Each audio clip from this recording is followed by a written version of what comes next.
Em 1944, surgiu o primeiro computador eletromecânico, construído na Universidade de Harvard com a ajuda financeira da IBM, que investiu aproximadamente US$ 500 mil. Este computador eletromecânico usava sistema decimal para fazer seus cálculos e era chamado de Mark I. Logo após a criação do Mark I, em 1946 surgiu o ENIAC, sigla em inglês que significa Computador Integrador Numérico Eletrônico. O ENIAC foi projetado para fins militares pelo Departamento de Material de Guerra do Exército dos Estados Unidos, na Universidade de Pensilvânia. Nascia assim o primeiro computador digital eletrônico de grande escala. Para você ter ideia da dimensão deste computador, eu vou lhe passar algumas características dele. Ele tinha quase 18 mil válvulas, pesava cerca de 30 toneladas e ocupava toda a sala da universidade onde foi construído. De lá para cá, os avanços se deram de maneira muito rápida e com espaços de tempo muito menores. Levando em consideração os smartphones de hoje, pode-se dizer que um smartphone com mais de 3 anos pode ser considerado antigo. Então, é um avanço enorme. Vamos dar sequência à nossa videoaula falando alguns fundamentos e conceitos de hardware e software, de forma bem superficial. Vamos lá, o que é hardware?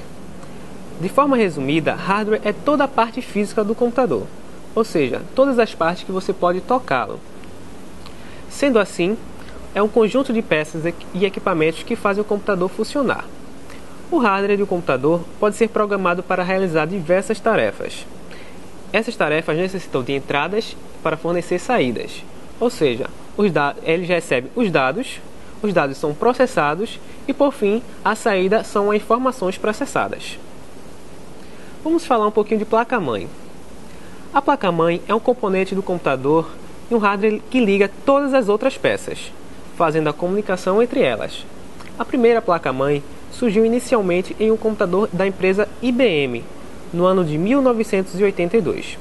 O design da placa-mãe continua basicamente o mesmo, até os dias atuais. A placa-mãe da IBM, assim como as suas sucessoras, tem portas e slots para os vários tipos de hardwares, e são ligados nelas para que a comunicação entre os componentes seja possível.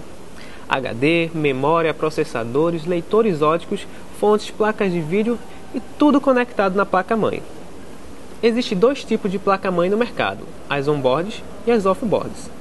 A placa-mãe off-board não possui nenhum componente integrado nela, tais como vídeo, rede ou som. Atualmente é muito difícil encontrar uma placa 100% off-board, pois alguns dispositivos como placa de rede e som já vêm integrados e na prática normalmente não causam nenhuma perda no desempenho da placa-mãe. No caso da on-board, todos os dispositivos, com exceção do processador, são acoplados à placa-mãe. Isso traz comodidade ao usuário, mas ao seu desempenho costuma ser inferior, devido à baixa qualidade de uma grande parte das placas on-board e à quantidade de dispositivos integrados nela.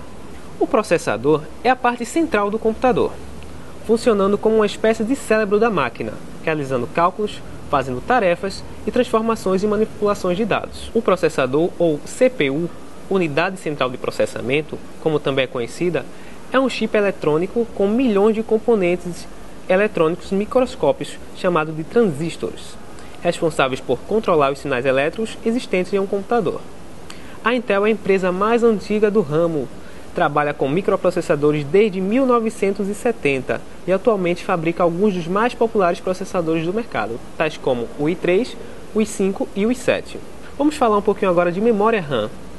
A memória RAM é uma unidade de memória destinada ao armazenamento temporário de dados.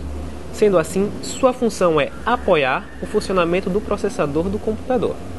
A abertura de vários programas ao mesmo tempo, por exemplo, depende da quantidade de memória RAM. Se você tem uma memória resumida, você vai conseguir abrir alguns aplicativos no seu computador. Porém, eles vão começar a ficar lentos na medida que você for abrindo mais. Você tendo uma memória maior, você vai poder usar vários aplicativos ao mesmo tempo sem haver travamentos nele. Um computador precisa de memória para armazenar os dados e informações, seja ela temporária, que é a volátil, ou a permanente, não volátil. A memória RAM possui um conjunto de chips semicondutores que armazena dados de forma de pulso elétrico, o que significa que a memória RAM é volátil, ou seja, no caso da ausência de energia, os dados serão perdidos. Vamos falar também um pouquinho sobre dispositivos de entrada e saída. Dispositivos de entrada são aqueles dispositivos que fornecem informações e operações num programa de computador. Também são chamados de unidades ou periféricos de entrada. Temos como exemplo de dispositivo de entrada o teclado, cuja entrada de dados se dá através da digitação. Temos também o scanner, dispositivo utilizado para transferir desenhos, fotos e texto para o computador. O scanner é muito parecido com a máquina de Xerox, só que em vez de ser impresso em papel, é criada uma versão digital do documento transferido para o computador. Os dispositivos de saída têm a função de converter os dados e informações de uma maneira que se torne compreensível para o usuário. Ou seja, servem para que as pessoas possam obter resultados dos dados processados pelo computador. Exemplos de dispositivos de saída é o monitor.